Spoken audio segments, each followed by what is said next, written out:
Hi all ನಮಸ್ತೆ, welcome back to Shiru knowledge YouTube channel. I hope ನೀವೆಲ್ಲ ಚೆನ್ನಾಗಿದ್ದೀರಾ ಅಂತ ಅನ್ಕೋತಿದ್ದೀನಿ. ನಾನು ಕೂಡ ತುಂಬ ಚೆನ್ನಾಗಿದ್ದೀನಿ.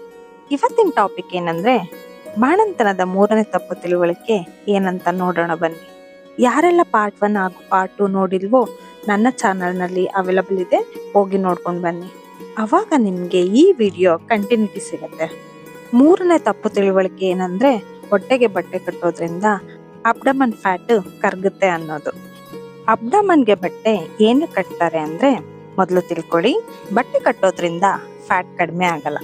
ನಮ್ಮ ಪೂರ್ವಜರು ಏನಕ್ಕೆ ಬಟ್ಟೆ ಕಟ್ಟೋದು ಅಥವಾ ಕಾಟನ್ ಸೀರೆ ಕಟ್ಟೋದು ಸ್ಟಾರ್ಟ್ ಮಾಡಿದ್ರು ಅಂದ್ರೆ ಪ್ರೆಗ್ನೆನ್ಸಿಯಲ್ಲಿ ಯುಟ್ರಸ್ ಸೈಜು ದಿನಕ್ಕೂ ದೊಡ್ಡದಾಗ್ತಾ ಹೋಗುತ್ತೆ.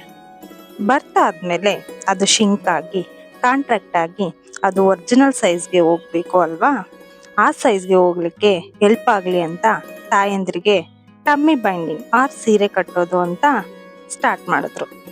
ಹಂಗಂತ ಬಟ್ಟೆ ಕಟ್ಟಬೇಡಿ, ಅದು ತಪ್ಪು ಅಂತ ನಾನು ಹೇಳ್ತಿಲ್ಲ. ಬಟ್ಟೆ ಕಟ್ಟೋದ್ರಿಂದ ಹೊಟ್ಟೆ ಸಣ್ಣಗಾಗುತ್ತೆ ಅಂತ ತಪ್ಪು ತಿಳುವಳಿಕೆ ಬೇಡ ಅಂತ ಹೇಳ್ತಾ ಇದ್ದೀನಿ ಅಷ್ಟೇ. ಮಮ್ಮಿ ಟಮ್ಮಿ ಕಡಿಮೆ ಆಗಬೇಕು ಅಂದ್ರೆ ಹೆಲ್ದಿ ಫುಡ್ ಜೊತೆಗೆ ಎಕ್ಸರ್ಸೈಸ್ ಮಾಡಬೇಕು. ಬರ್ತ್ ಆದ್ಮೇಲೆ ಟಮ್ಮಿ ಬೈಂಡರ್ ಅಥವಾ ಬಟ್ಟೆನ ಕಂಪಲ್ಸರಿ ಕಟ್ರಿ.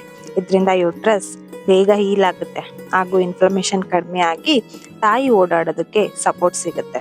ನಾನು ನೋಡಿರೋ ಹಾಗೆ ಕೆಲವೊಂದ್ ಕಡೆ ಸಿ ಸೆಕ್ಷನ್ ಆಗಿರೋ ಮದರ್ಸ್ಗೆ ಟಮ್ಮಿ ಬೈಂಡ್ ಮಾಡೋದೇ ಇಲ್ಲ, ಸ್ಟಿಚಸ್ಸು ಬಿಚ್ಚುತ್ತೆ ಅಂತ.